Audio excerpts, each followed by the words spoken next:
River Road, you got me running way back home. River Road, you got me running all night long. You got me singing some canal boat song. River Road, you got me running all night long.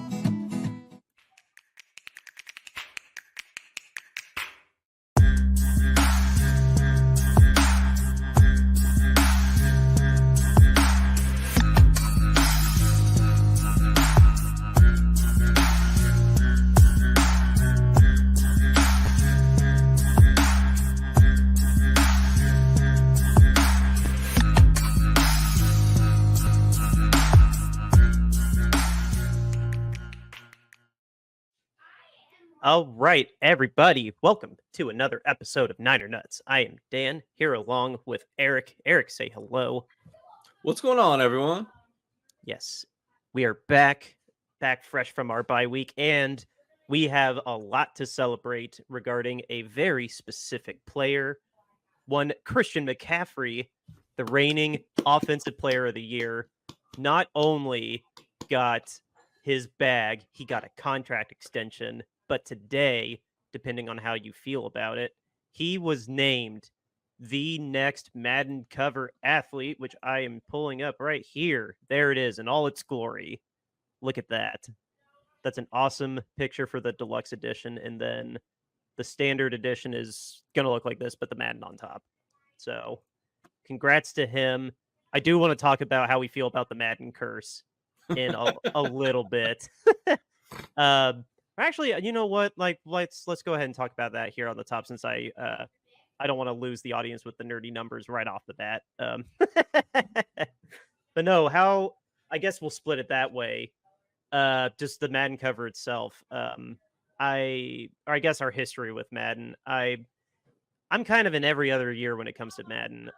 I managed to not play the one, but that was allegedly terrible with Lamar Jackson on the cover, but I've played just about every other one of them. The John Madden one, the Patrick and Tom shared one, just thinking the most recent ones. Yeah. I think my first Madden, because I never played Madden when I was in high school. I only started playing it when I was in college, and I think it might have been the Barry Sanders one. That might have been my first one. Oh wow. Okay. I think that was called Madden 25 for the 25th anniversary, but it should have been called Madden 12 or 13, one of those. Yeah. What's your history with Madden like?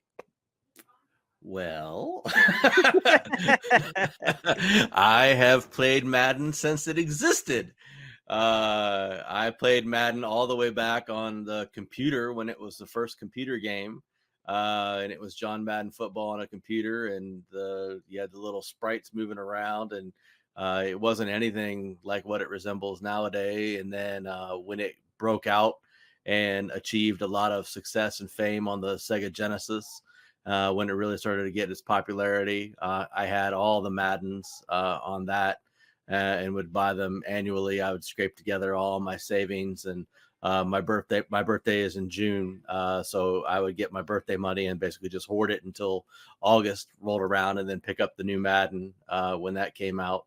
And play that religiously. There was a point in time where Madden was really the only game that I played on a video game console, and it would just be something I would play all the time. I would play season after season after season after season, and just play, my franchise all the way through for as long as I could. And I bought every Madden.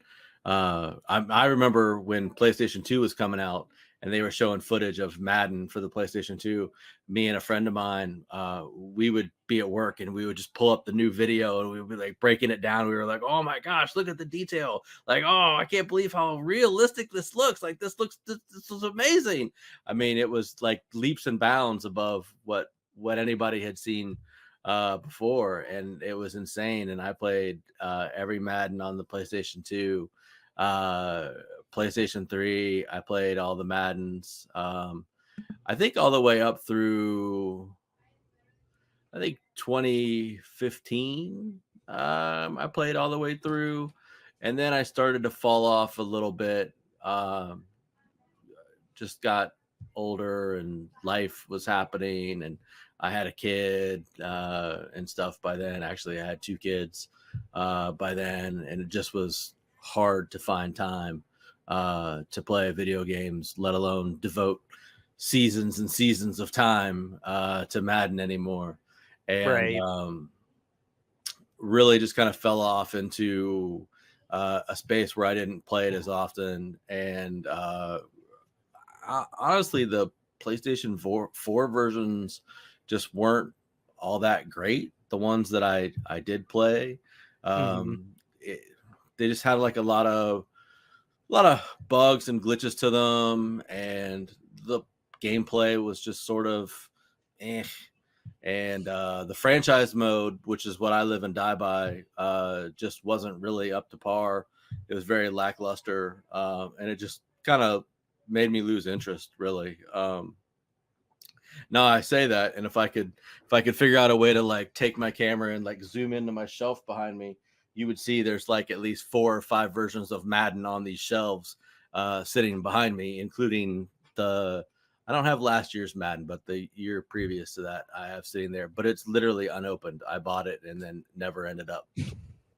Was Madden himself the last one, or no? Josh Allen was last year. Yeah, Josh Allen was last year. I think I have the one that has just Madden on the cover. That's the last one I got too. I didn't get Josh Allen's. Yeah, but I waited until it was on sale for like, $20, like, towards the end of the football season, and then picked it up. Mine was a wonderful Christmas present from my brother-in-law, and he got me like the Steelbook cover with Madden on it. Yeah. And I was like, dude, like I did low key want it because it was Madden and it was fresh off him passing.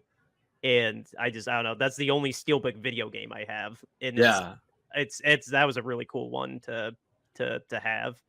Yeah. So, but now that CMC is on the cover and it's the first Niner to grace the cover of Madden, I mean, my interest is peaked again. I'll probably pay a little bit more attention to the Madden info when they start putting it out. Right now they're focused on NCAA and trying to get everybody's attention on that. So, but once they roll past July here and they start putting out some info on Madden, I'll probably pay a little bit more attention to that. I'll probably lean a little bit more heavy towards picking the game up this year just because Christian's on the cover.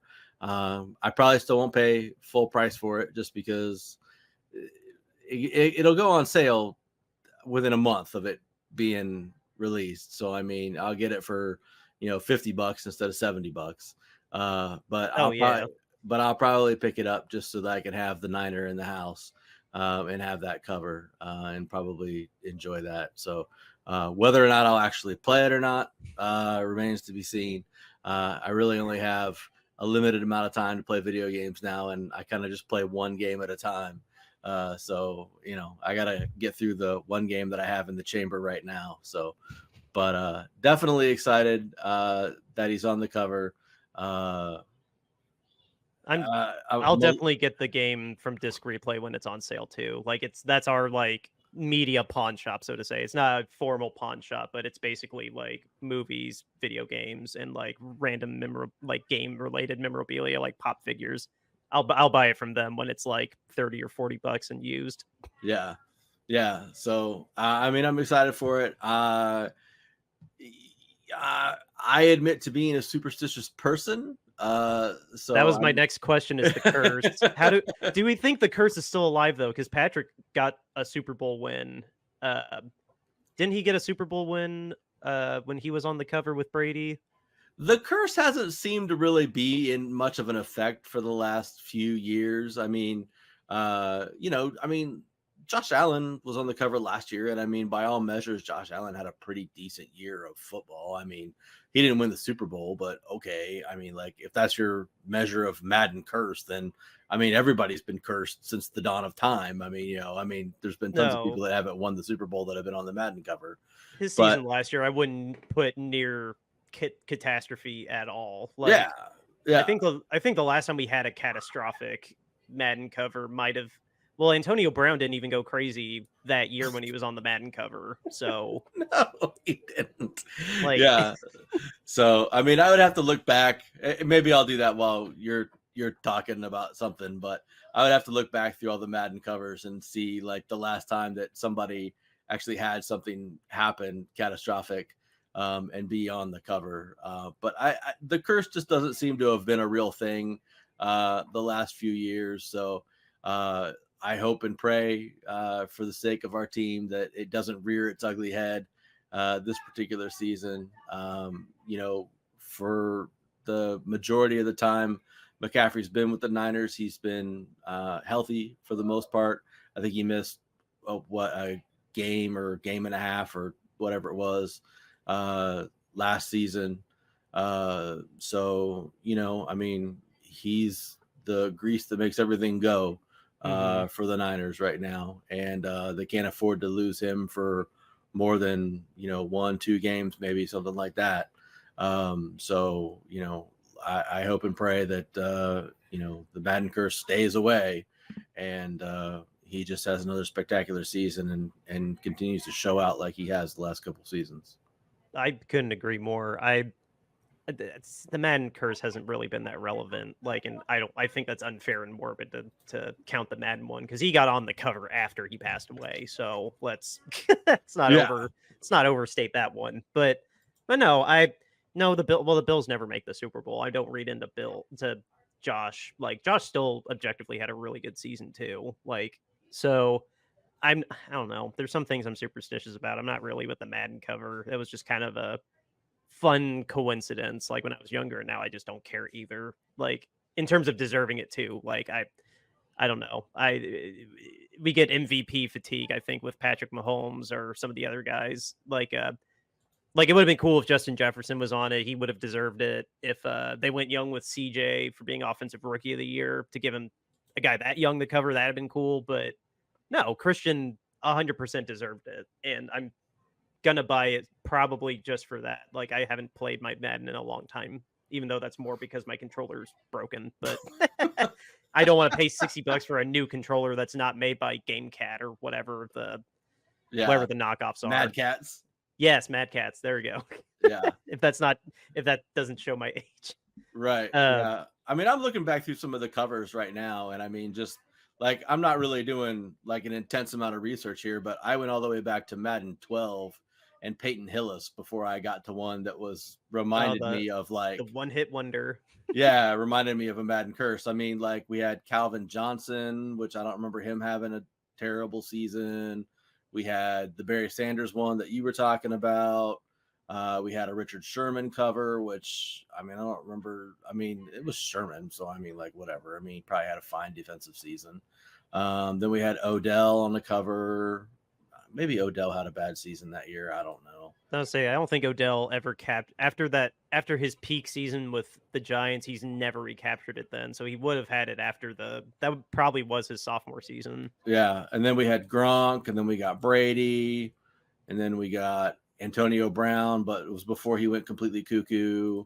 We have Patrick Mahomes and Lamar, and then Brady and Mahomes, and then Madden. So and then Josh. Yeah, and then Josh. So the last whatever. I just rattled off a bunch of them, but it's been 6 years since somebody's had a really bad, Madden curse, and the last one would be, I guess, Beckham if we're going back that far. Yeah, and I'm never happy when James can't be with us. James had to miss this one, but I know he would egg it on with, well, now you got the Madden curse. You already weren't going back to the Super Bowl because you were in it last year, and the Eagles are going to I am just messing with him, but it would just be fanning the flames a little bit. Well, now you're definitely not making the Super Bowl. Now Christian's going to blow his ACL. Let's just not put that in the air because one, it's BS, and then two, just don't do that. Please don't give me an aneurysm for that. Yeah, for sure. Well, and if we're looking back, so Beckham was on the cover of Madden 16, which I'm not gonna math all that out, but I don't. It's just the 1 year before. 16 would have been the one for the 15 season, so I think that was his second season. So then he was great that season. He had 1,400 yards and 13 touchdowns in 2015. Yeah. Oh, then yeah, he broke the curse then. Yeah, so he was fine. So now you're going all the way back to Sherman, which he's a defensive player. So whatever. The Madden games are like car models. They're always made with the name of the year after. So if you bought like a 2015 car, it was made in 2014. Okay. All right. So yeah, Madden 16 would have been the 15 year. Yeah. So yeah, he had his best season actually that year. So Well, there we go. The Madden curse is BS. Yeah. So for the last 9 years, the Madden curse hasn't really done much. Yeah. No, I agree. I just thought I saw a couple blurbs of like, oh no, is the Madden curse coming back? Like, let's don't put it out there so it's not a thing, please. Right. Like, Oh yeah. Yeah. I mean, everybody's going to talk about it. It's going to be a topic, of course. And I mean, obviously we're talking about it. So, I mean, we're in the middle of June too. What else do we have to talk about? Yeah. Yeah. So, I mean, it's going to be a thing, but just the past history of the last 9 years would show that, relatively speaking, unless you measure, did you win the Super Bowl as your measure of success of the Madden curse, people can go on and still have fairly successful years, even though they've been on the cover of Madden. So, hopefully he goes out, has another offensive player of the year type season, and is pushing Purdy for MVP again, like we had last year, right? I mean, like, how much did we talk last year where it was like, who's really the MVP? Who's really the MVP? Is it Purdy or is it CMC, right? That was part of the discussion in the second half of the season. Yeah, exactly. Like, I don't know. Yes, call it biased and we're a Niners podcast, but no, the Madden curse, even up to now, the Madden curse was dumb. And I'll use that as a segue.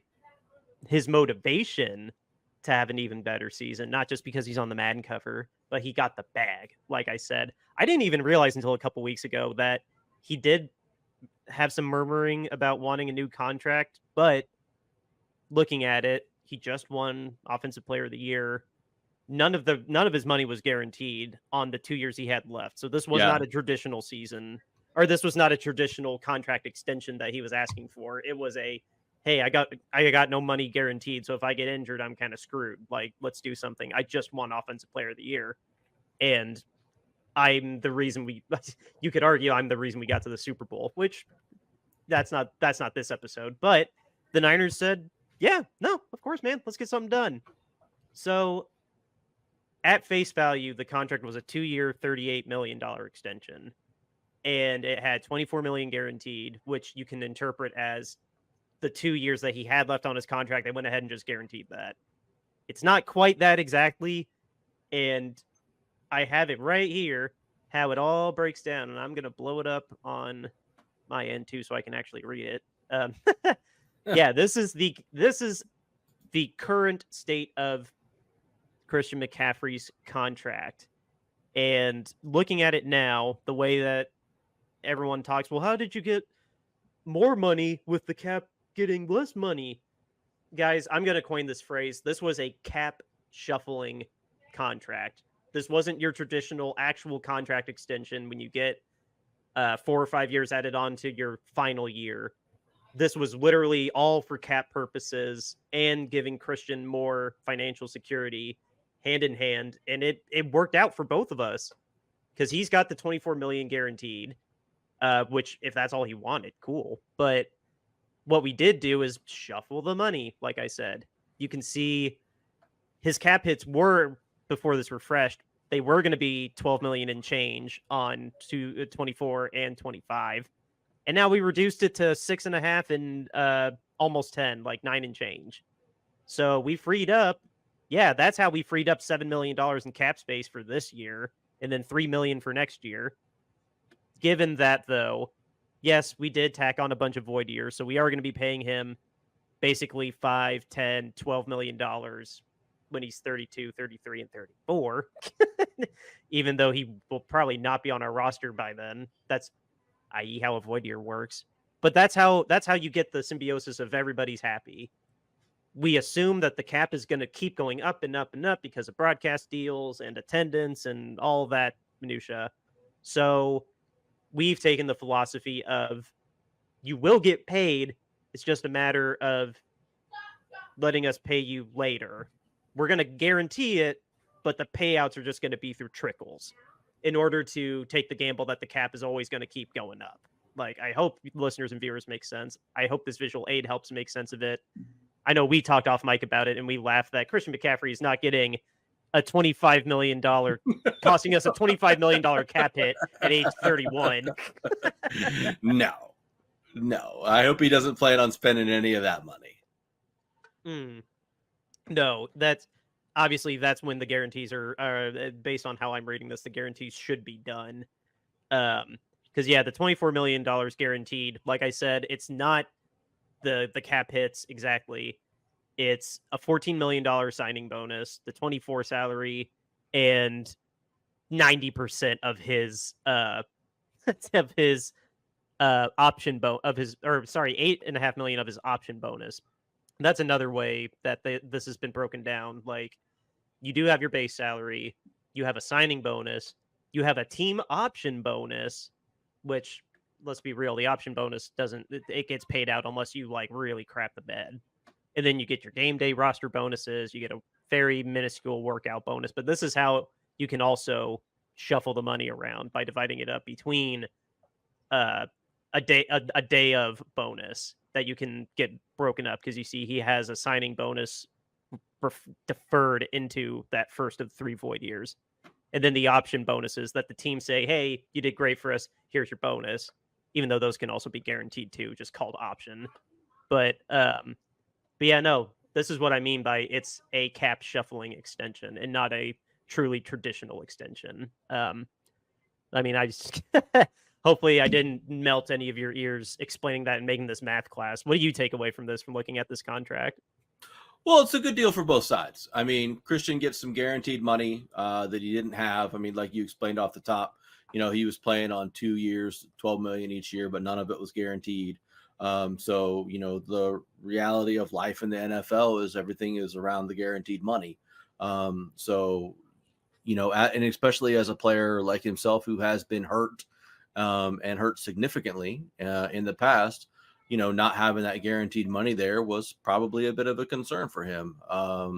He's not going to want to be in a position where he gets some sort of, I don't even want to speak it into existence, but, something happens and, now he's out and the Niners cut him, because he had a horrific injury or something like that. Now he's walking on the street and, he's trying to find somebody to pick him up and they're not going to sign him for what he's making now. So totally understand him wanting to get that guaranteed money. And at the same time, for all the reasons you explained, this gives the Niners the flexibility to shuffle and rearrange all that money and spread that hit over a number of years.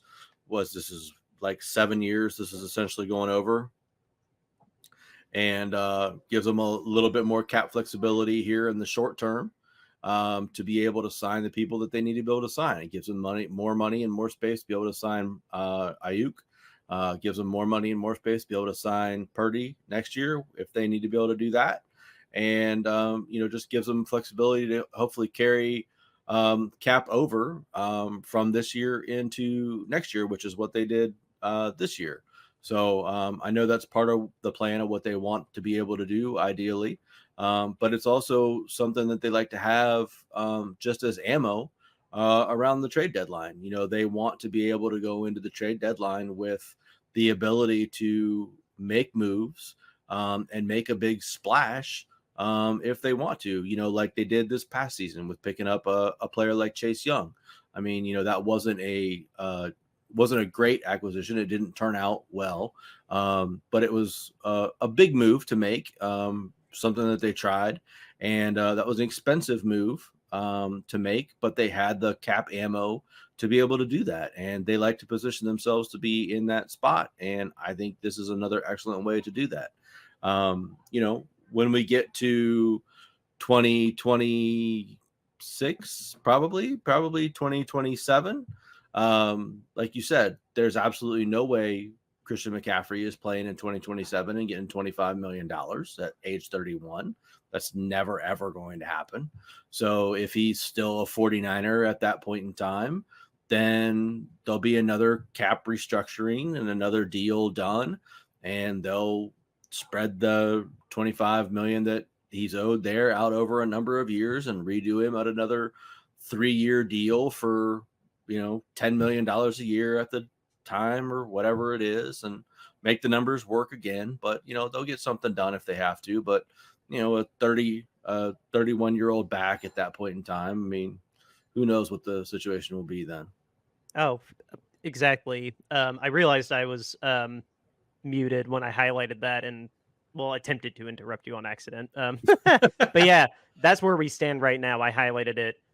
Basically $32 million, technically 31.9, but we are sixth most cap space now that we freed up that $7 million from Christian McCaffrey's contract. That we'll see how that carries over into next year, because obviously everyone's salary, their cap hits all change into next year. But whatever we don't spend on that, either at the trade deadline or a late in the game free agent pickup, that will carry over.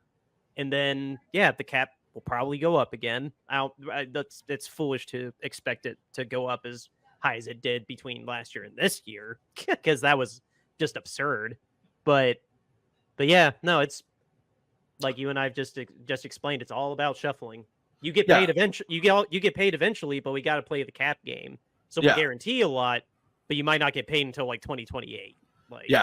Yeah, and that cap space number is going to go up again when they sign Ayuk, because right now he's playing on whatever it is. Well, I can see there it's like a $14 million deal there for his 5th-year option.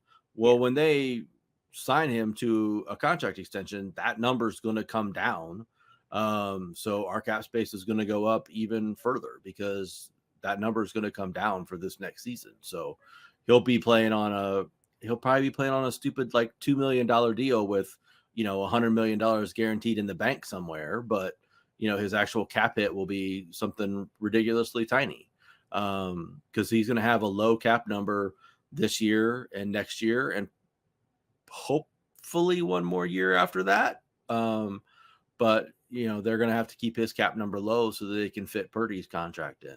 So, yeah, which will lead me to asking the question. I know I said this was all a Christian episode, but looking at this and seeing the time we're at, I do want to entertain the thought.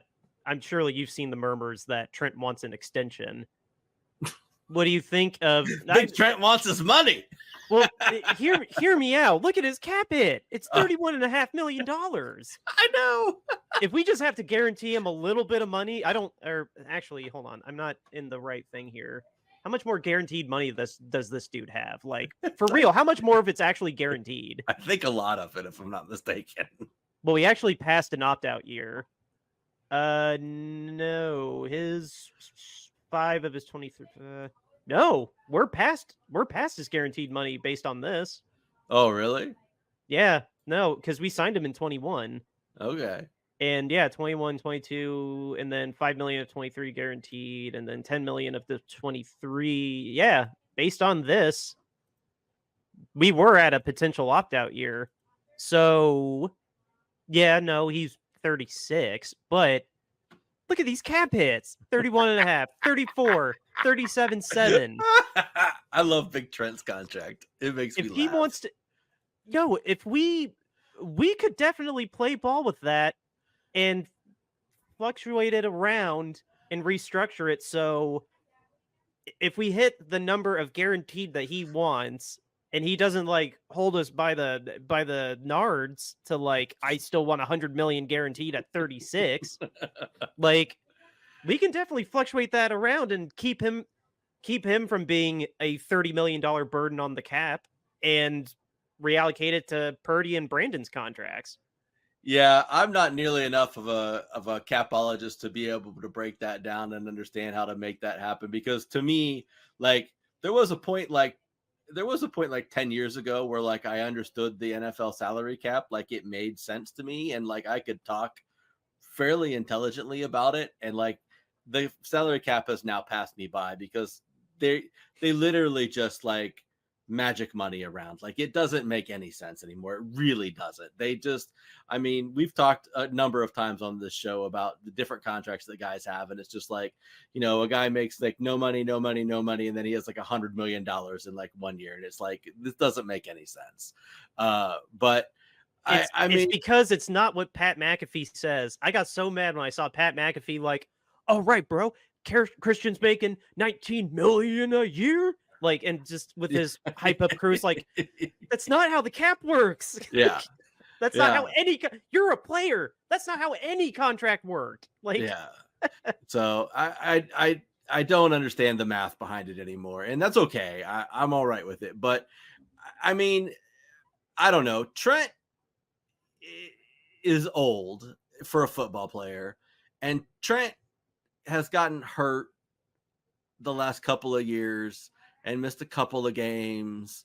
And so I don't know. I'm kind of sketch on overextending ourselves any extra for him and putting ourselves, I guess, further into a cap hole for Trent. Like, I don't know that I want to have void years out there till Trent's like 44, paying him money just to lower our cap. I think if we can get by with it, it might just be better to just sort of eat it and be able to just kind of just be done with it when he's 38 and it be off the books, rather than kind of having him be this sort of albatross that just sort of never goes away for a really long time. So I don't know. I would have to have somebody much smarter than me explain away how you could kind of make that work. I mean, if you could make it work like you're saying, then maybe I would be interested. I don't know about renegotiating the contract of a somewhat often injured 36-year-old tackle that already makes $30 million. I don't know that I want to guarantee him. I don't know that I want to guarantee him a lot of money. well, here's a real linchpin in it too. That now looking closer at it, what his dead cap would be. Like, we're not assuming he's gonna like hit the skids this year. Like, 29.8 million.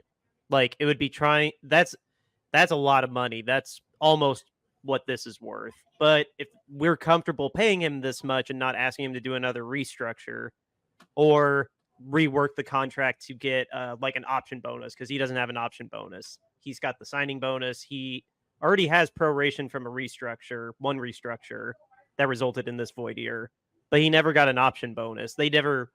He never accepted, or they didn't even offer him an option bonus. Like, it was just straight up like, we did one restructure, you have a big signing bonus, and then we're just going to backload it, and we're at the point where it's backloaded. So, I mean, if we let him go next year, that's still the way it is now. We'd still be eating $19 million. Like, it's not $34 million, but like, well, if we let him go next year, we'd be on the hook for 11 plus 19. So what's that? 31 million. I mean, like 31 million over the next 3 years. Where are you getting the 11? Because he's on the hook for 19 next year, and then 8 in 26 and 3 in 27. Those are his cap hits, his remaining cap hits, 25, 26, and 27. Oh, no, see, you don't add those up. Like, the void year we would pay. So it would be, in total, it would be 22 million, because that would get accounted for it, but that would not. Okay. So no, if we cut him after this season, we'd eat 19 million plus 3.6 million, but not that other one. Oh, so you don't add the 8 to the 19? No. Okay. So yeah, then, no. So I mean, like, if I have to eat 22 million because Trent is done, that's fine. I'll eat 22 million. That's nothing in this particular world anymore. I mean, there's teams. The Denver Broncos are eating like 80 million salary cap this year. So I mean, like, who cares, right? I mean, like, it's fine, right? So yeah, it's like 22 million, fine. I'll eat that, no problem. If I did I would love for someone to comment me and tell me, like, if I'm interpreting this wrong. Like, I really want to be a capologist. Like, I was historically bad at math, but I really like statistics and things like this. I really like analyzing contracts, whatever form of math you would want to call that. Like, yeah. I don't know. This crap is just fascinating to me. Like, I don't know. I shouldn't be someone's accountant. I'm not saying I want to get into accounting, but I should not be someone's accountant. But I like looking over other people's work, if that makes any sense. Yeah, no, it does. Yeah. I like keeping track of people's chickens. Isn't that what Lynch said was keep track of your chickens? Yeah. Yeah. Keep track. Take care of your mentals. Take care of your chickens. That's what it was. Yeah. Okay. So if you click the little scissors, it pops up a whole window and it explains it all to you. So if we cut him in 2025, then if you do it pre-June, it's a different dead cap and a different savings. And if you do it post-June, it's a different dead cap and a different savings. Oh. Yeah. So it explains it all to you. I see. Yeah, no, post June 1 and pre June 1. Yeah, post is way cheaper than pre. That's why when everybody gets cut, it's always like a post. Yeah, it's almost always a post June cut. Which again, you can cut a guy in March and be like, nope, we really cut him in June. Which I'm just like, again, none of this makes any sense. A semantic designation. Like, yeah, that's why the money for Arik didn't come off our books yet until 10 days ago, because he moved to Florida. He was definitely living in Florida in March, April, May, yes, and June, but yes. And practicing with the Jaguars. But yeah, he wasn't formally off our books, even though he signed with Jacksonville until June 1st. Like, I know. That's what I'm saying. Like, it just doesn't make any sense anymore. It's just like we cut a guy in March and it's like, oh no, but we didn't really cut him until June 1st. It's so arbitrary too, because that has nothing. That's nowhere close to what the official league start is, because that's March 15th when free agency starts. Technically, I mean, I would love to know the rationale behind why anybody just randomly picked June 1st as the day for that. So I don't know. I just like studying it. I don't know the whys. I just want to understand the hows, and especially with us right now, because I still remember 7 years ago, John Lynch just was giving people blank checks, and now we're paying for it. Yeah. So, well, I mean, they clearly have a plan and they clearly have a strategy, and that strategy is to, extend everybody over the very long term, to kick a lot of that stuff, down the road, worry void about after it. void after void after void. Worry about it later. But they're not unique in that sense. There's a lot of other teams that are doing that. We focus on the Niners a lot, obviously. But I mean, I know the Browns do that as well.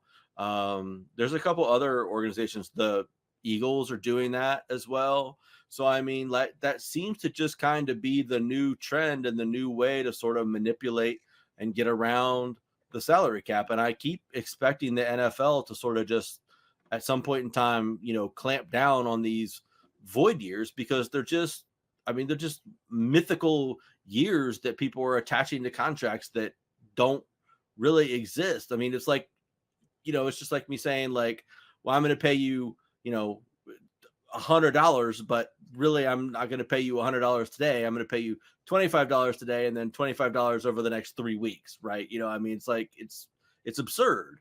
I just wanted to show this. I know we're getting close to time, but I just wanted to show this because I know Kittle and Warner both have done multiple restructures. This was more alarming to me than Warner's. Warner's didn't kick that much money down the road. Look how much money got kicked down the road on Kittle's contract. Look how flexible he's been. Yeah. He's only worth $12 million on the cap this year, 21 next year, but he's kicked. Oh, good Lord. That's 13, 17 and a half, 18, $20 million over 3 void years. Yeah. That's so much money of his $75 million total value contract. Yeah. Yeah. So, which, I mean, let's be honest, he's due $21 million next year. He's not going to get $21 million next year. So is this the last season of George Kittle being a 49er? Because otherwise he's going to have to drastically restructure his contract next year, because he's not coming back at $21 million. So what happens there? I mean, that's an interesting topic and an interesting subject for the off-season podcast that we have next year. But I mean, this is the first year that he's cost more than $10 million against the cap since he signed his extension. This is the first year he's cost over $10 million because of the way that he's restructured his contract. Yeah. But I mean, just looking at that, I can tell you right now, there's no way they're going to pay him $21 million next year. Oh yeah, no. At 32, no. Yeah. And Like, I mean, like, let's be realistic. I mean, I love Kittle. Kittle's a great guy. I mean, he brings a huge vibe and a huge energy to the team, and he's such a key piece of everything that we do. And, you know, God love it. Finally, he kind of got unlocked with Purdy last year, and we finally saw more of that Kittle that we had been hoping to see since whatever it was, like 2021 or whatever year it was that he actually had a really good season before. But, you know, he'd kind of not really been a big factor offensively. I mean, he'd always had a lot of hype, and it always been a lot of promise, and always a lot of just, you know, a lot of real good, you know, buzz, but never really kind of delivered. He'd always been putting up, you know, 700-ish yards and, you know, 4 or 5 touchdowns a season. Like, he hadn't really been. Now, he'd been great blocking, and like I said, he's a great team guy. I mean, he's wonderful for the team, but he hadn't really been putting up the numbers. Now, last year, he put up the numbers. He was great. But, I mean, you know, if he's not going to keep putting up those numbers, I mean, we can't afford to keep paying him $10 million, $12 million a year. I mean, it's just not sustainable in any way, shape, or form. And I don't even care if he is putting up those numbers. He's not getting 21. I could see him being a guy that takes a like a short term, like not pay cut. I could see him taking a short term, like 2-year, $30 million contract. And then we just like pay him like 6 million, then 6 million. And then there's the rest of it as like a void year. Like, I could see him taking a below market or hell, like a 2-year, $20 million extension, just accepting his age and he still wants to be with the team. Like, if someone's going to take a team friendly third contract, I could see it being George. I would certainly think so. I would think that he seems like the right kind of guy. He seems like the right kind of mentality. He seems to really love playing for the Niners and being a Niner. I would think that of all of the people on the team, there's a couple others, but I would think that he would certainly be one of the guys that would come back and say, you know what, I'm good. Restructure my deal. You know, I'll, you know, unlike Eric Armstead, I'll take that pay cut to stay on the team, chop me down. You know, I've still got my void years and my guaranteed money that I'm going to get anyways. So, you know, I'll restructure, like you said, you know, maybe 2 years, 20 million, something like that, whatever it is. I'll play out till I'm 35 or whatever it is, or 34, and I'll be done. You know, I'll just retire. Right. It's God. I don't I'll want to. I'll go into professional wrestling. God, I don't even want to think about who's going to be up for contract next year. We're just now like, Ward, shut up. We'll get to you when we get to you. Kittle, we'll get to you when we get to you. Warner, no, Warner's not next year. He's the year after. But no, everyone else that's not Trent Williams or Brock Purdy or Brandon Ayuk, shut up. Like, yeah, we don't have time for you right now. yeah. Well, I mean, Purdy's it next year. I mean, assuming that Purdy goes out, and we talked a little bit about this offline, but, you know, assuming that Purdy goes out and has another year like he did last year, I mean, he's going to be a $55-60 million a year quarterback. I mean, that's just what the market is going to bear, whether or not that's realistic or not, or, you know, we think that that's feasible or not. That's going to be what the market is going to be, and that's what they're going to have to pay him after. If he puts up the numbers that he did last year again this year, that's what they're going to have to pay him, and that's what all of their energy and everything is going to have to be devoted to and focused on before they can do anything else. Yeah, it's going to be a 5-year $270 million or a 5-year $275 million. Like, divide that up, that's $54 million, or it's $55 million. Like, I'm calling it now. It's going to be damn near 300 million over 5 years. Like, how close to 300, we'll see. But it's 5 years, 270 absolute minimum. He will not go lower than 54. No, what's the high water mark right now? Who's got the 55 with Joe Burrow. Or 53 with Joe Burrow. Unless Patrick restructured his contract to go over him. So then if Purdy has another season like he had last season, he'll beat Burrow. Yeah, that's why I'm saying, like, if it's going to be the pissing match and I got 54, like, that's what I mean. It's a 5-year 270 contract, absolute minimum. If God willing, he takes us to the Super Bowl and we win, he'll hit 60. Oh my God. Blow the cap out of the water. Christian Kirk did it, and now Justin Jefferson did it. It's Purdy's time. Christian Kirk. Dude, remember when he blew up the market at 25 million? Yeah, that was just like what, 2 seasons ago? Three or four, or yeah, three. No, it was just 2 seasons ago. That was Jesus Christ. In 2 years now, Justin Jefferson's making 35 million a year. Jesus Christ. Yeah, Christian Kirk set the bar at like 21 million 2 seasons ago, and now Justin Jefferson's at 30 billion dollars, whatever it is, something stupid. God, and I mean, we'll see. Brandon's not going to reset the record, but Jamar Chase definitely is going to try to. God willing, and God bless him if he can in Cincinnati.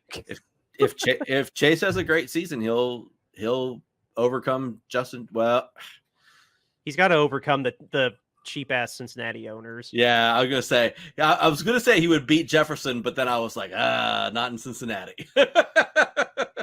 Joe Burrow, yeah, a wide receiver doesn't have the same pull that a quarterback does. So I mean, we'll see.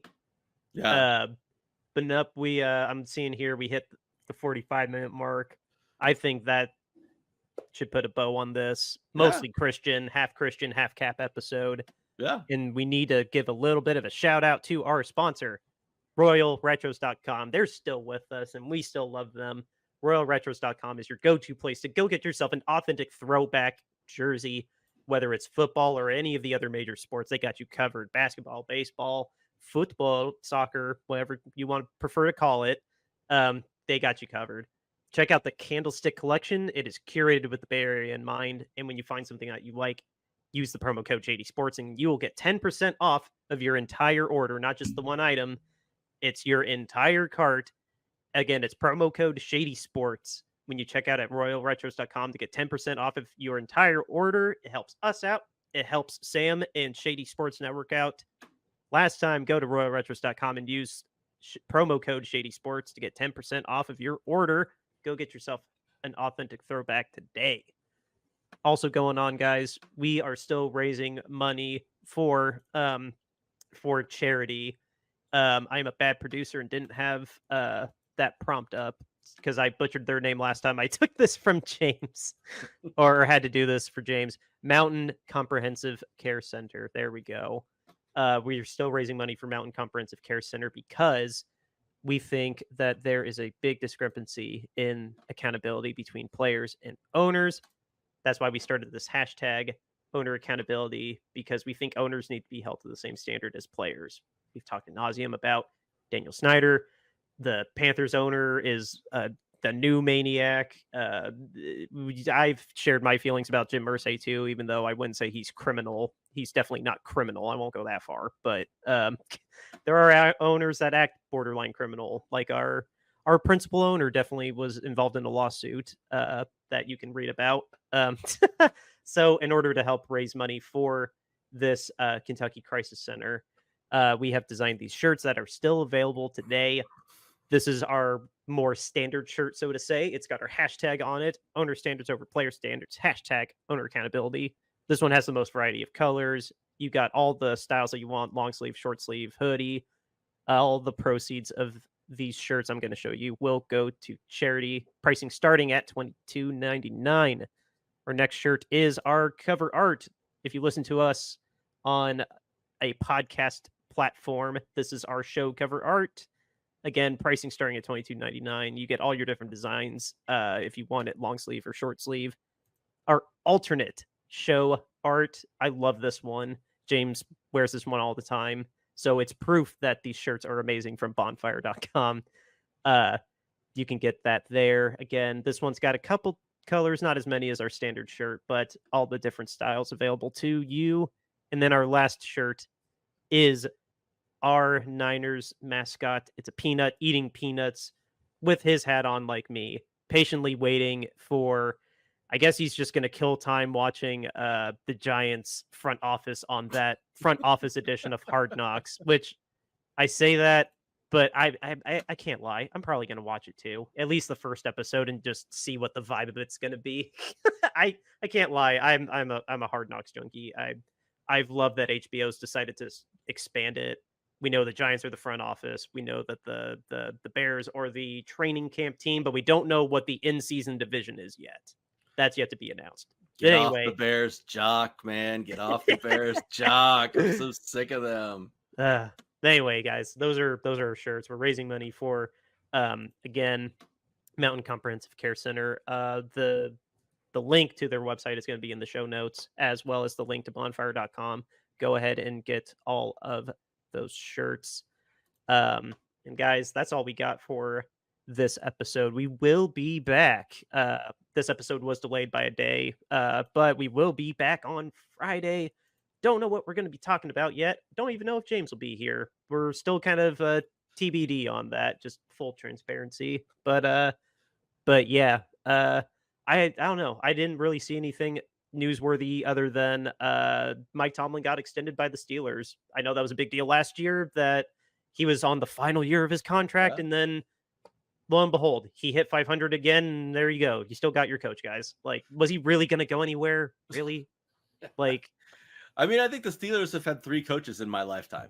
And so, I mean, it's been Mike Tomlin since 2005. Yeah.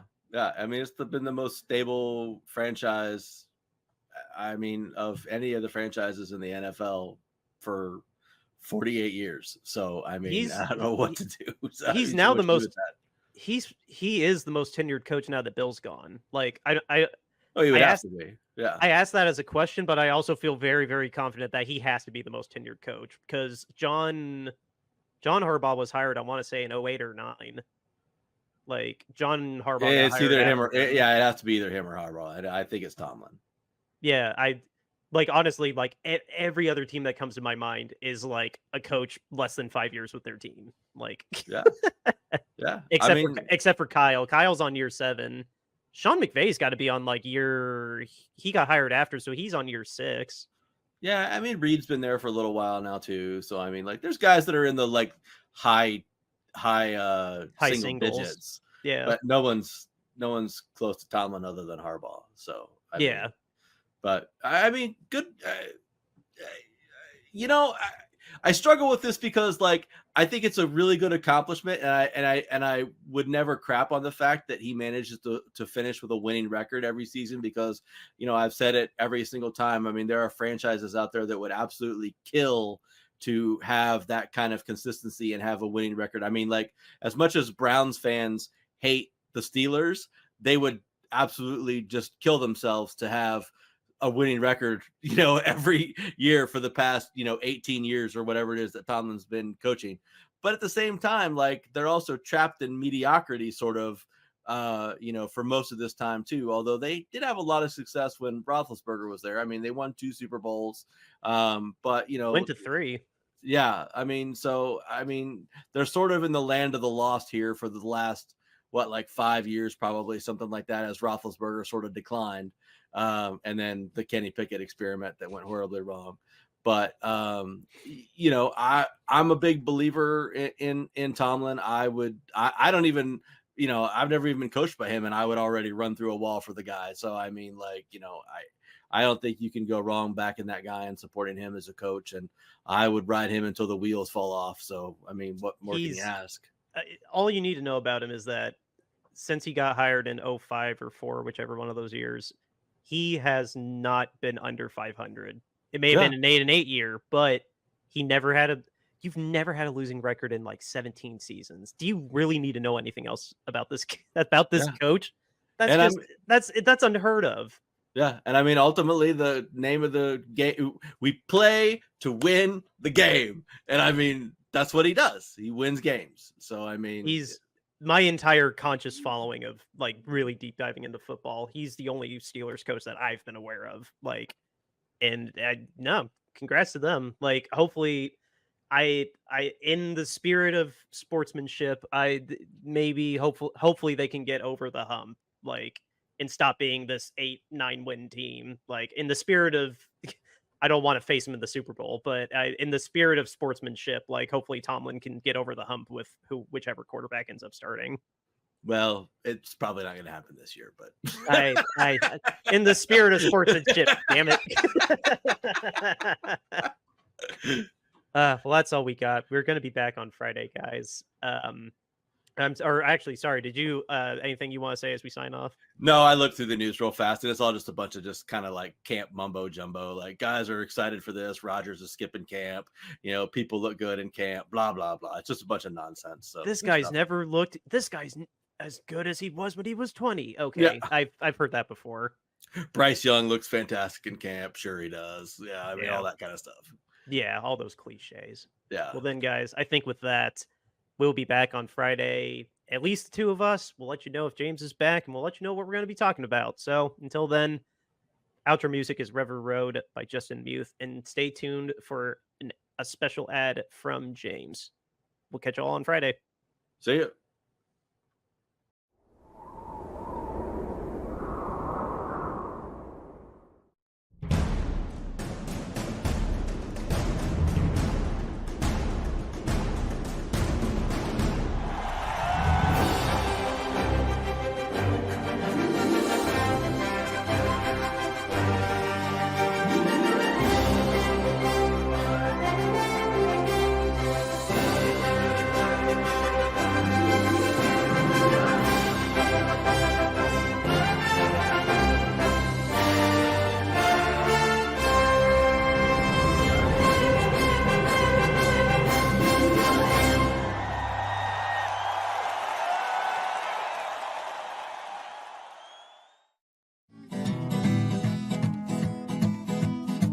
River Road, you got me running way back home. River Road, you got me running all night long. You got me singing some canal boat song. River Road, you got me running all night long.